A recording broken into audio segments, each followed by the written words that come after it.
বলি, আজকে মাঝেরাইট বলি, কেন একটা বোমা বন্দুকের সাপ্লাই মাঝেরাইটে, সেখানে বোমার মশলা এনে গুঁড়ো করা হয়, তারপর সেগুলোকে সাপ্লাই দেওয়া হয়। আমরা জানি গত কদিন আগে পুলিশ 70 কেজি মশলা উদ্ধার করেছে বাইক সহ এই চালতা বেরিয়া থেকে। মাহবুব আলী মোল্লাকে আইএসএফ এর নেতা, আপনার শানপুকুরের ছেলে বোয়ালিয়ায় গত 4 দিন আগে পুলিশ একজনের কাছ থেকে আর্মস উদ্ধার করেছে, অ্যামুনিশন গুলি উদ্ধার করেছে, বন্দুক উদ্ধার করেছে।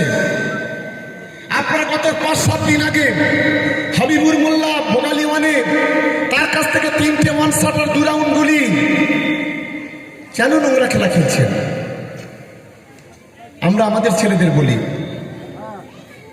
আইন নিয়ে কেউ নিজের হাতে তুলে নেবেন না।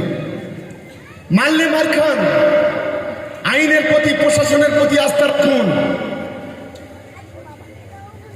আমরা শান্তির ভাঙর তৈরি করতে চাই। যারা বড় বড় কথা বলে তাদের বুঝিয়ে দিতে চাই, আমরা মঞ্চে দাঁড়িয়ে কথা বলতে পারি।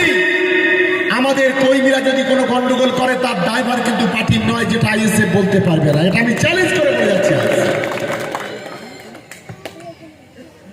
আমি তাই সকলকে অনুরোধ করব, আমি যে ক্যান্ডিডেট হয়েছি 4 নম্বর বোতাম, দুটো ইভিএম থাকবে।